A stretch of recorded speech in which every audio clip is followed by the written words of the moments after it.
All of a sudden, out pops this girl from my closet. It didn't do great in the very beginning. Critics just pounding on us saying this show is just a rip-off. The stories you never knew about the stars of Full House. We were devastated. That was like our life growing up. The Olsen twins, from 9-month-old babies to millionaire Hollywood moguls. Money really hasn't been an issue at all. Their behind-the-scenes secrets and the tough times they caused their co-stars. It was hard when they were really little. John Stamos dating Demi Moore and his marriage to a supermodel. I call her my little cash cow. Candace Cameron Bure's weight problems and the criticism she faced. You go up and down a lot when you're going through puberty. Her personal home movies of her wedding to a sports star. The death of Bob Saget's sister and the real-life tragedies that hit the men of the house. The thing that all three of us went through these traumas together really did make us closer to each other. The never-before-seen outtakes. She thinks you're cool. The stars' casting stories. I walked out crying. Dave Coulier and the big money controversy that landed him in the headlines. I just got attacked in the papers. Behind the comedy, behind the criticism, behind the walls of Full House. I was so depressed. This is Entertainment Tonight, the most watched entertainment news program in the world. Hello and welcome to the weekend edition of Entertainment Tonight as we reveal the surprising secrets of one of TV's most successful sitcoms. I'm Mark Steinis. And I'm Julie Moran. Its candy-coated sweetness made it an easy target for the critics, but Full House defied the odds. Still, not all was as perfect as the star's perky TV personas would lead fans to believe. There were problems with the house, some before the show even hit the air. It didn't do great in the very beginning. And critics just pounding on us saying this show is just a rip-off of Three Men and a Baby. They would say, oh, the show it's too sappy, it's too saccharine, it's not very realistic. It was September of 1987, and although the first episode had yet to air, ABC's new sitcom about 3 single men raising 3 little girls was already taking a beating from TV critics. The day the premiere episode debuted, the LA Times called it contrived muck and proclaimed Full House isn't playing with a full deck. The initial reviews were horrible. I remember we got a D in People magazine. The magazine actually gave the series a D+, but that didn't do much to calm the nerves of the cast, which was already beginning to get that sinking feeling. I remember standing backstage with John and the then president of ABC, and he came up to me and he said, "And you are?" And I said, "Dave Coulier, I'm on one of your new shows, Full House." "Oh, right, right." And I thought, we're in trouble. The president of the network has no idea. You know? To make matters worse, Full House failed to find its audience during the first season, ranking an abysmal 55th place. But ABC stood behind the show, airing it twice a week during summer reruns. And at that time, they didn't do it a lot with sitcoms to make people become familiar with them. And so then our ratings started to improve. By the 3rd season, the sitcom was a bona fide hit, fulfilling a dream that began in 1986 when series creator Jeff Franklin began his search for the perfect ensemble cast. Because of child labor laws, Franklin had to find twin child stars to play the show's youngest character, Michelle. We were 9 months old when we went in for the audition. And I think when we started, we were about 10, 11 months old or something. 12 months old. Mary-Kate and Ashley Olsen won the role on a lark after a family friend told their mother about what they now call their first and last audition. The rest of the details are a little fuzzy. I don't remember. We actually asked our mom the other day what our audition was, and basically she took us in and they held us, and that's how they chose looked at us and saw if we cried or not. And look at this, it's all over my stuff. Hey, those are the ones with the little bugs on them. The search for Michelle's older sisters ended with then 5-year-old Jodie Sweetin, who was cast as Stephanie, and Candace Cameron Bure, who auditioned for the role of DJ at age 10. And I walked out crying because I did my reading and she was there on the phone. She went, yeah, she was okay, it's fine, we'll bring her back for a callback.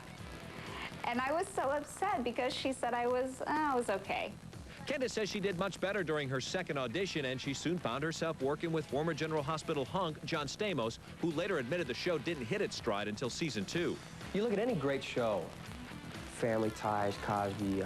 It just takes a good year before a show gets going and gets good, I think. You know how much money it's going to cost us to keep this truck for another 3 days? Well, no, not yet, but let's crunch some numbers. With stand-up comic Dave Coulier in as Joey Gladstone, Franklin frantically searched for an actor to play the girl's widower father, Danny Tanner. His first choice was Coulier's old friend, Bob Saget, who was unavailable because he was already working on CBS's morning program. We had a lot of trouble casting that role. It was like right up to the last day. After taping a pilot with another actor, Franklin's trouble ended when he found out Saget had lost his job at CBS. And then we had to go back, reshoot the pilot, and plug Bob into all the scenes where the previous father had been. I had to convince the network and the studio to spend another $500,000 to reshoot the original pilot. I was so happy I had a job. You know, I was a comic out of work for about 10 years. I always was out of a job. I was so depressed. As the show took off, Saget soon discovered its tame family humor was out of sync with his stand-up comedy roots. I went, oh my God, I'm a funny guy. What am I doing? And I'm the cleanest guy in the world, and people are going to think I'm just some goobery, anal retentive dad that dusts all the time, and he's not funny. Well, I'm not so sure that you should be allowed in a boy's apartment without some kind of supervision, like an armed guard. Between takes, Saget made up for his lack of punchlines. Co-star Andrea Barber, who played next-door neighbor Kimmy Gibbler, remembers how he teamed up with Stamos and Coulier to keep their kid co-stars laughing. Hilarious. A laugh riot 24 hours a day. All the guys together were so funny. And even if we didn't really get the jokes, we'd still laugh because everyone else was laughing. But sometimes the boys took things a little too far, and their jokes weren't always G-rated. The kids were like, well, what does that mean, you know? And the moms were like, what are you doing? You can't say that. I remember I said, hey guys, let's just take our pants off and walk around this time when we enter. So John and Bob and I, we all dropped our trowel, we walked around the corner. But I remember all three of the moms just standing there when we walked around like this. And I remember they just accosted us and said, come over here. You know what? Our kids are watching and we're like, oh my gosh, we're getting scolded by the moms. That kind of show serves a purpose because it's an escape. Lori Loughlin joined the cast in 1988, and the laughter continued for 6 more seasons, until 1995, when the cast took their final bow after 8 years. Everyone came out there and, you know, tears were flowing. And it was really sad. We were devastated. That was like our life growing up. Like, that was what we did. And after spending 8 years with these people, I mean, it's like you can't, you know, and having this be your everyday life, you can't really imagine not doing it. You're like, well, now what? It's 8 years of spending time, and you either hate people or you become their family. And so we've chosen to become, you know, family. Coming up on Entertainment Tonight, Behind the Walls of Full House. Candace Cameron Bure's battle with her weight. It was a struggle, you know, every day. Her waistline was constantly criticized. Now Candace talks about the personal toll it took. Bob Saget and the death of his sister. I was in the room when my sister died, and I saw her last breath. The comic's tragedy and how it brought him together with 2 of his co-stars. The never-before-seen Full House outtakes, the racy flubs they couldn't air on TV. Oh my God, I just stepped in a... John Stamos and Demi Moore, John Stamos and Paula Abdul, his single life in Hollywood, and the marriage to supermodel Rebecca Romaine. That's next on Behind the Walls of Full House. Behind the Walls of Full House. Did you know that Bob Saget won an Oscar? It was a Student Academy Award for the film Through Adam's Eyes he made while in college. He was the father figure of Full House, but it was Bob Saget's role as a brother that became important to the star in his real life. His older sister, Gay, was stricken by a mysterious disease. Bob took her private battle and turned it into his personal crusade. I just have a sister that passed away, and she died from this disease, scleroderma, and Lori Loughlin said, why don't you make a movie about it? So while I was still doing Full House, I ended up making that thing that I made for Hope, which was based loosely on things that happened directly to my family. That movie became more than just another project for Bob. For Hope, an ABC TV film that aired in 1996, was a way for the star to work through the pain his sister's death had caused him and his family. Beautiful cut. Bob was the director, the producer, and the driving force behind the emotional adaptation of his sister's story. Dana Delaney played Hope, a woman stricken with the disfiguring disease scleroderma, the same illness that took the life of Bob's sister, Gay. How long do I have to live? My sister, it went systemic, it went internal, and her organs, her esophagus deteriorated. She was on dialysis, and eventually all of her organs were deteriorating and her heart stopped.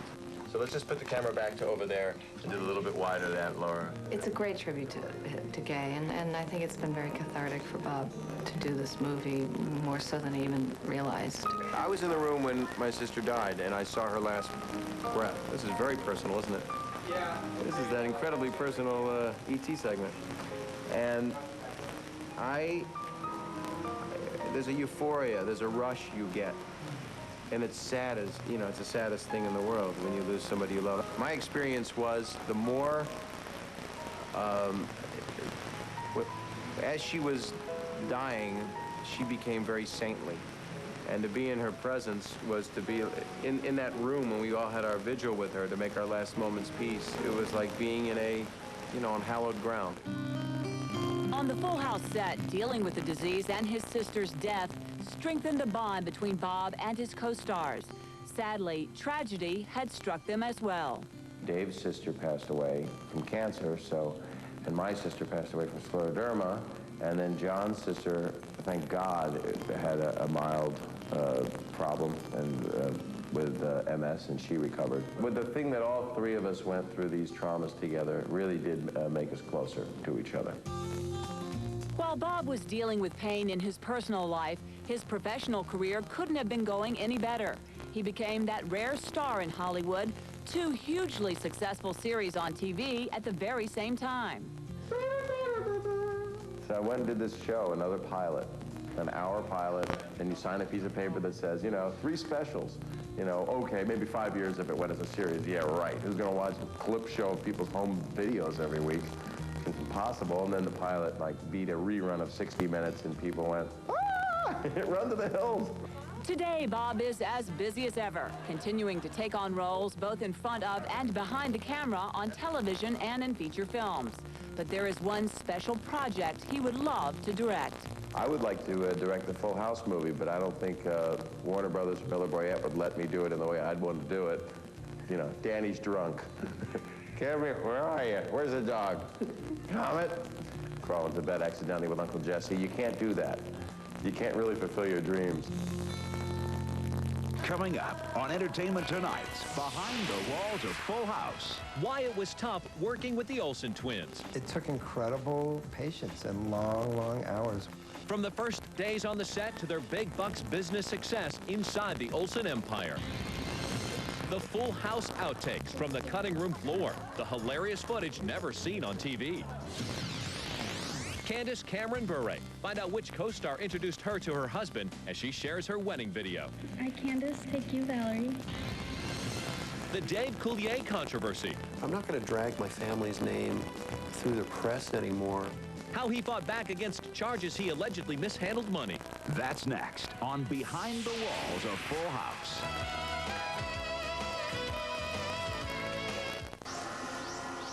Dave Coulier's likable guy TV character is a lot like what you'll get in real life. But recently, that comedy turned to controversy for Dave with a big money mix-up that some people didn't find very funny. Here I am, new to starting a foundation. All I wanted to do was raise money and give it away to kids. He began with the best intentions. Dave says he simply wanted to help others after watching his 36-year-old sister die from cervical cancer in 1992. He lent his name to a charity event in Detroit, but by the time he started the Coulier Foundation in 1996, the event had gotten out of hand.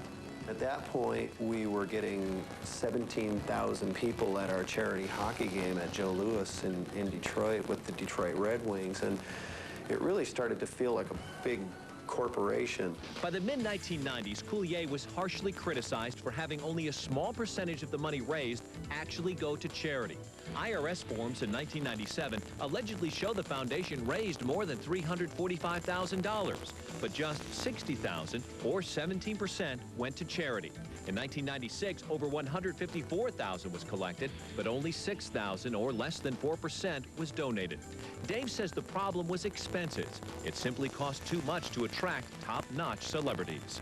You have to fly them in, and you have to have a car for them, and you have to have a nice hotel, or they just won't show up. And then I just got attacked in the papers, and then it left me with such an awful taste in my mouth. I thought, I'm not going to drag my family's name through the press anymore. Dave has since disbanded his foundation. I think my time is better spent one-on-one, just going and visiting a child in the hospital and saying, hi, I'm Dave. How you feeling today? Oh, Jess, you found my Gumby. It was a sad turn of events for a man who made a career out of making people laugh, especially children. His first Hollywood job was providing guest voices for Scooby-Doo. Growing up, I just loved Scooby-Doo. I would do the voice all the time. Okay. You know, it just drove my friends crazy. He also filled in for Robin Williams on the Mork and Mindy cartoon. I would do my voice of Robin Williams for all of the animators, and they would animate to my voice, and then have Robin come in later and fill in and give him the big whopping paycheck. But one of his favorite jobs was replacing the swear words in Richard Pryor movies for TV broadcasts. Here I was doing Richard Pryor's voice, saying words like, oh, shucks, darn it. Yeah, okay, that's going to work out just fine. We represent the lollipop. Dave's full range of voices also found a home on Full House. And in 1990, he doubled up as the co-host of America's Funniest People. Only one problem. That show taped in Orlando. It was really difficult because I would work all weekend and then return back to Full House on Monday, and it really became a grind for those 2 years. Number 3, what is Cenozoic? Now 41, Dave is drawing laughs on the new version of To Tell the Truth. He continues to make comedy albums and has created a comedy website for kids.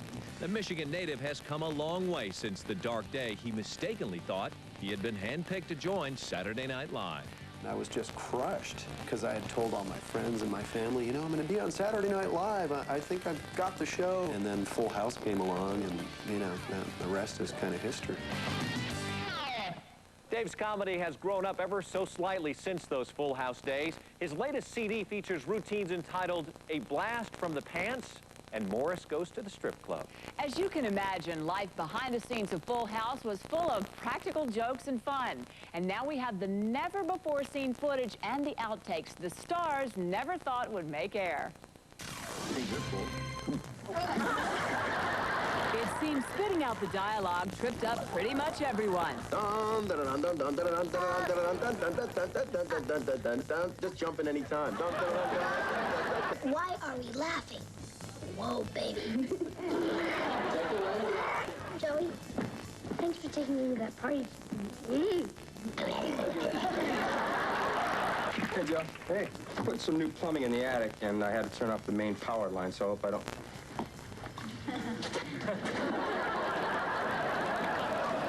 Hey, Joe. Hey, son, I'm putting some new plumbing in the attic, and I had to turn off... Why? What are you putting in the attic? Hey, Joe. Hey, I'm putting some new plumbing in the attic, so I had to turn off the main power line, water line. So, I'll tell you what, I'll give you the cookie if you show me everything you did from the time you picked up Uncle Jesse's wedding ring. Thank you. But Mary-Kate and Ashley didn't always nail the scenes either. Stop the wedding. There's still more. Let's go just like that. Let's have her have it up like that. Quiet, please. The men of the house always tried their best to get along. Here's one of the best scenes I've ever done. And I think I heard a little bird. Oh my God, I just stepped in a... But there seemed to be a little rivalry going on. No, don't tell me you're going to sing Happy Days Are Here Again. Is that the wrong song? I think I have a way to make you feel better. No. Don't tell me you're going to sing Happy... Just because you're cranky and get paid more, don't take it out on me. You know, I got 2 hit shows. We have to do this over because that crappy ad-lib at the end. It was great at the end. What are you saying crappy? It was fantastic. What was the matter with it? Next one. We got it. What's the problem? Not 15 seconds. Now let's try it again. I'll give you something long enough, you... Well, tell us. Do these with these two guys, man. They both got other ABC shows. Let them do it. Hey. Oh, come on. You're Jesse on the show. Oh, yeah. Oh, I prepared a special snack for every show. Now, tonight on Full House, I take Stephanie to a... We're never leaving, everybody. We also have one outtake with John Stamos in a compromising position and a co-star taking full advantage of it. We'll show that to you a little bit later. Coming up on Entertainment Tonight, Behind the Walls of Full House. How John Stamos really felt about living in the house. It's just creatively stifling. Why he tries to distance himself from his TV comedy today. They criticized her for being chubby. Now, Candace Cameron Bure reveals what her parents did to prevent her from becoming anorexic. This is like when I'm, 11 years old saying, you should try and not eat so much candy. That's next on Behind the Walls of Full House.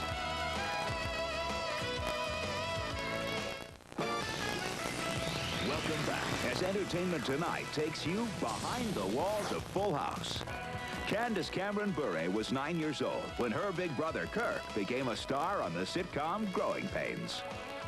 At a time when female TV stars were supposed to be thin and in perfect shape, Candace Cameron Bure could not do it. During her run on Full House, Candace's weight was constantly changing, subjecting her to criticism. Well, now she talks about that personal and sometimes painful battle and how she turned her life around. The hardest part for me was my weight, because I fluctuated and I was kind of chubby, I guess, and you go up and down a lot when you're going through puberty, and I was kind of always on the heavier side. Candace Cameron was only 10 years old when she got the job on Full House, and growing up on camera was hard for her. I think it's terrible going through adolescence, and there's nothing worse than millions of people watching you go through it. From 9 years old to 17 on a television show, that's it. That's the biggest changes that you'll ever go through. Candace's parents were worried for her after seeing Tracy Gold's battle with anorexia on brother Kirk's show, Growing Pains. My brother had been on Growing Pains, and that whole thing with Tracy Gold had, gone on, and they didn't want that to happen to me and want the producers or anyone telling me that I had to lose weight. So my parents came to me before anyone ever said anything. And this is like when I'm, 11 years old saying, you should try and not eat so much candy, and maybe a little later we started exercising and this and that. And I mean, they did it in a very delicate way and, parental, and not because they wanted to protect me. It never became a big issue on the show. It was more just maybe a silent struggle for me, because I needed to keep that in check, because I didn't want it to get out of control. I didn't want people to start making a big deal about it. But it was a struggle, every day. And when she went to meet her fans, their praise only increased her anxieties. It's hard because all the fans see you, and it's the first thing they say. Even today, you are so much smaller in person. You were so chubby on that show. Adding to her self-consciousness was the fact that producers suddenly added a boyfriend to the cast, played by Scott Weinger. I remember when they told me I was going to have a boyfriend on the show, full-time, a new member of the cast, and I was nervous.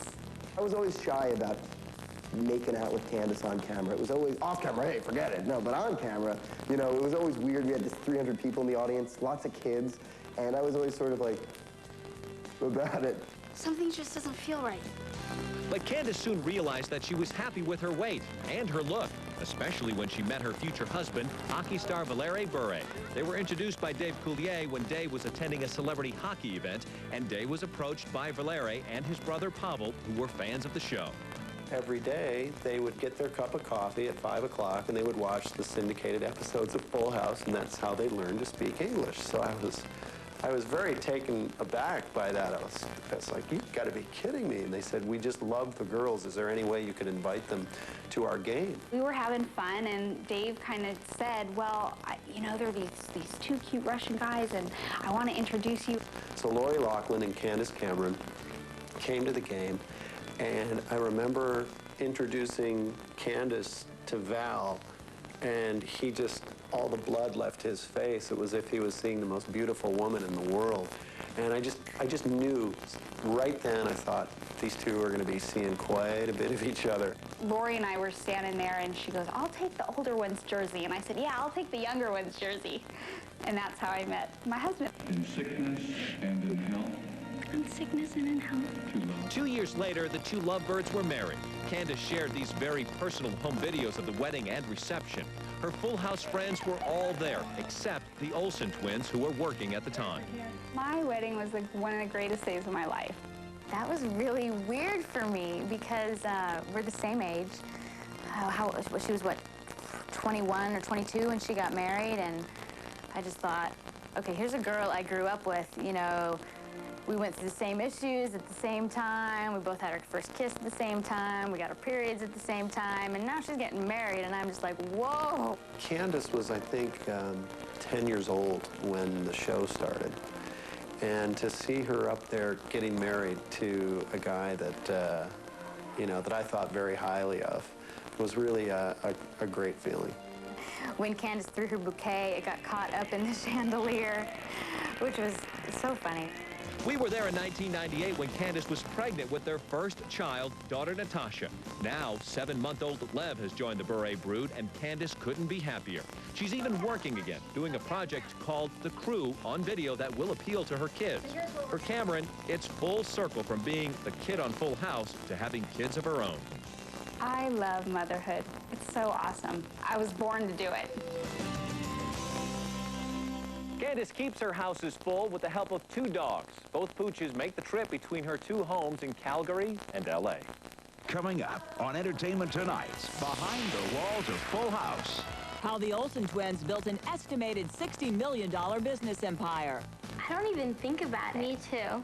The videos, the music, will take you inside the huge business Full House built. John Stamos, Hollywood heartthrob. It was great because girls would be throwing bras and, doing that thing. From our first interview to why he really broke up with Paula Abdul.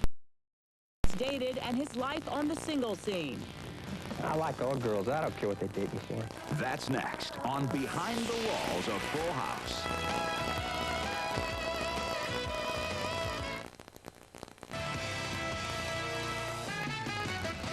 Sure that you're really stuck in there? Yes. Good, because there's something I've always wanted to do to you. What? Hey, not the hair! Leave my hair alone! Joseph!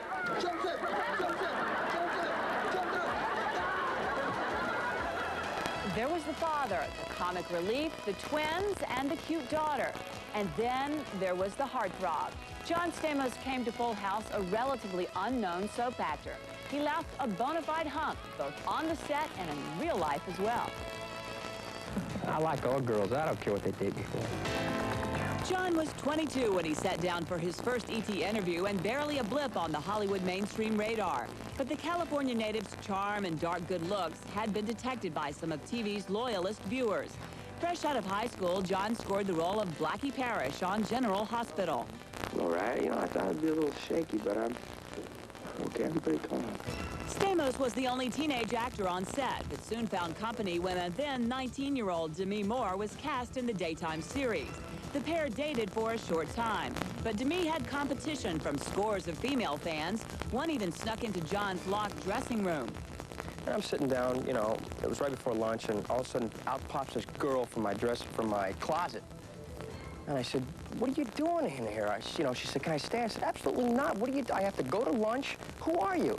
She said, I'm a Penthouse playmate. I said, "Sit down, we'll have lunch here."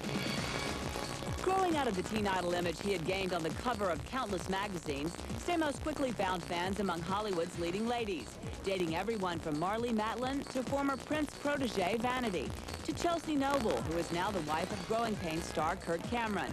But John told us he never worried that women would date him only for his star status.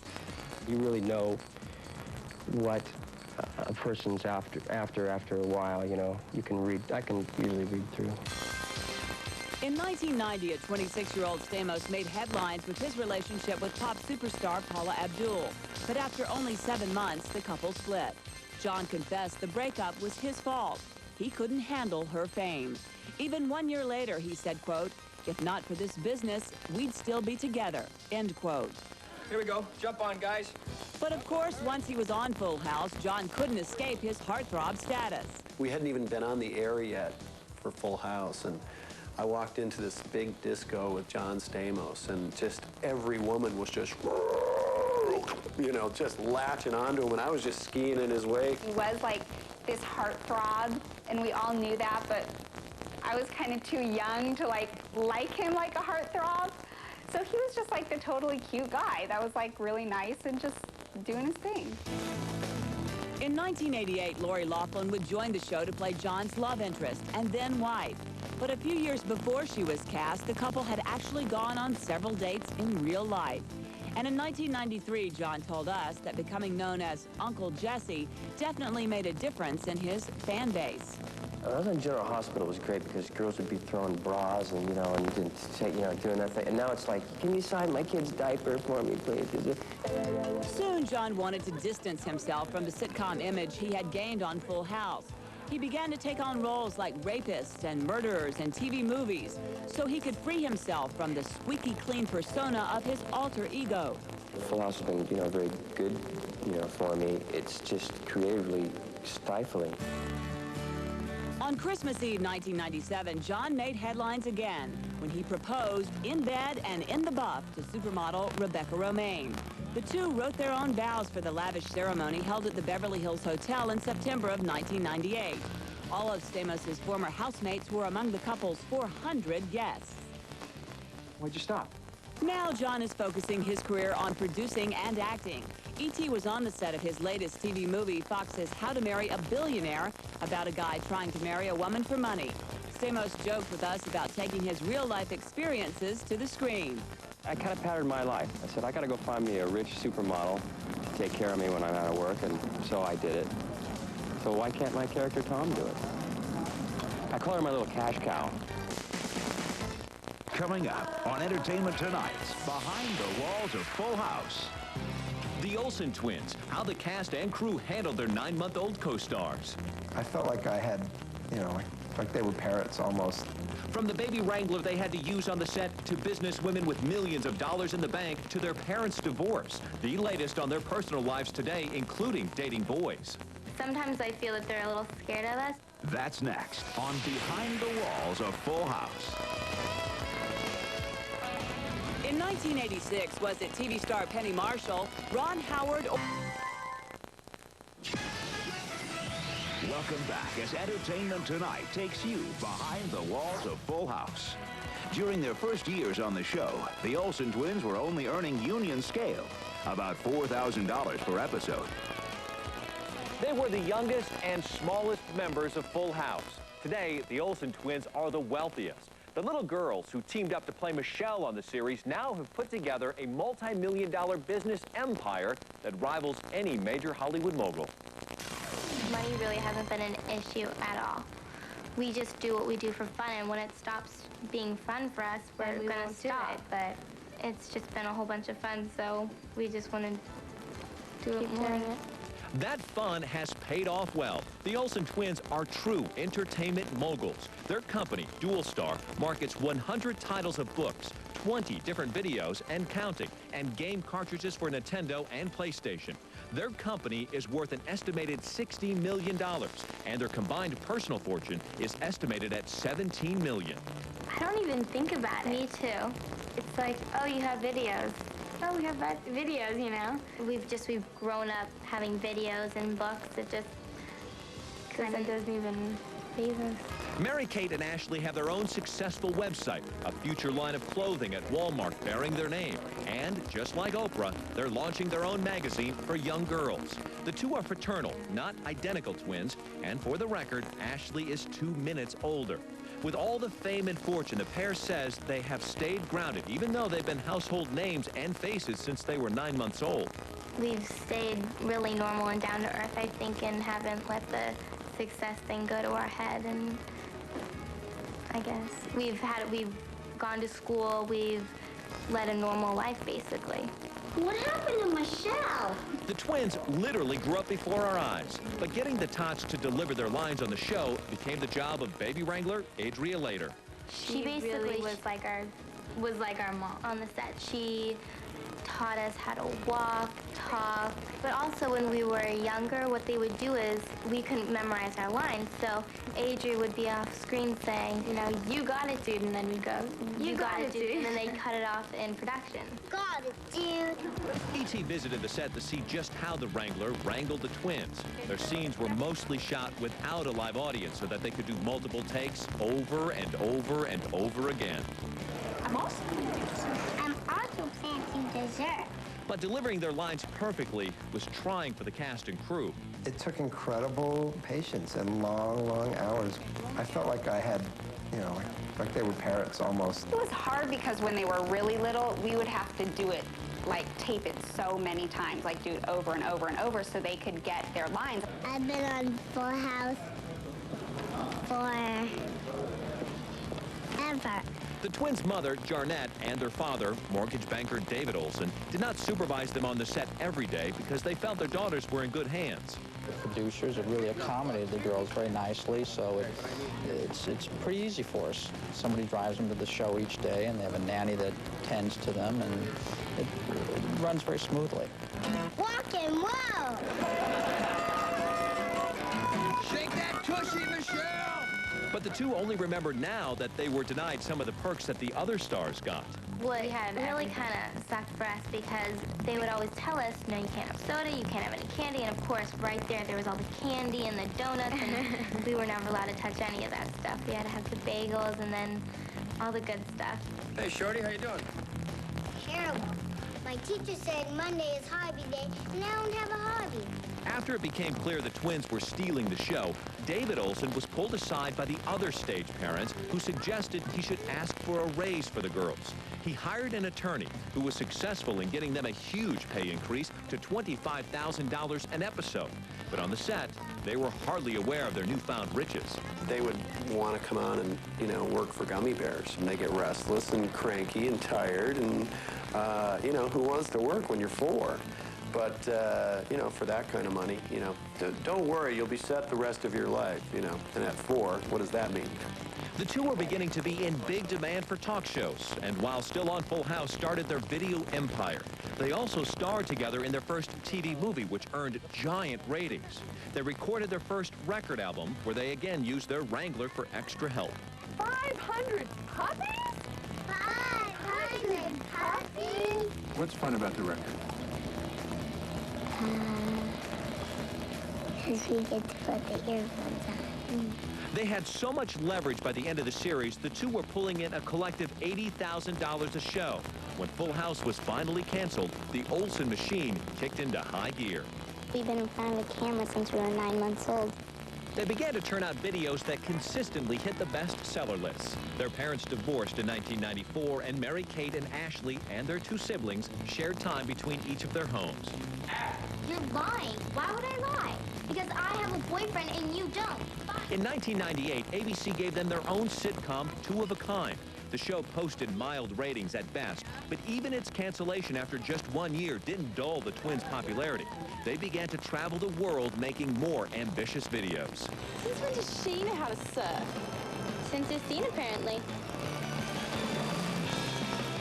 We got to travel. We've been traveling. If we say, oh, we really want to go to Paris, they made a movie in Paris. Australia, we just did one in Australia, and now we're going to go to London. Now at 14, the two are into makeup, clothes, and boys, although teenage males are a bit intimidated. Sometimes I feel that they're a little scared of us, but they shouldn't be at all. Wise investments and trust funds have made them financially secure. They still attend regular school, and despite almost 13 years of living in the limelight, they say they're pretty normal. No one really cares. Our close friends, they don't even care. We're just friends to them. Not actresses, we're friends. Although the twins teamed up to play one character, there were 4 shows where they actually appeared on screen together, including Full House's final episode. We'll be right back.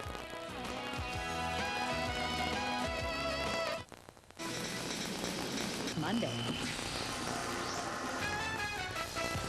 So Celebrating an E.T. birthday on Saturday, Greg Evigan turns 47, Harry Anderson is 48, and Roger Moore is 73.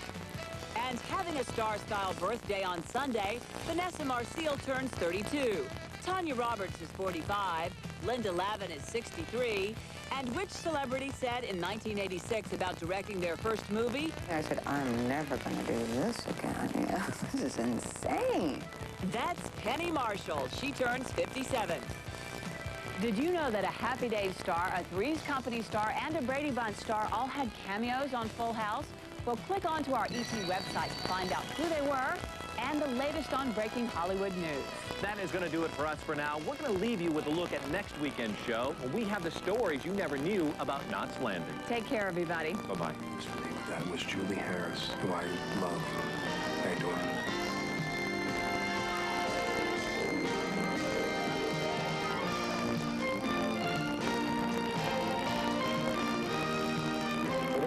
He was tagged.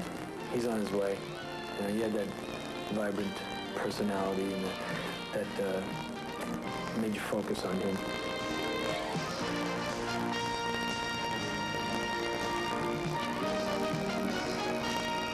It becomes very intimate, but with 100 people standing around. So it's a very odd thing. I don't think it exists in any other business.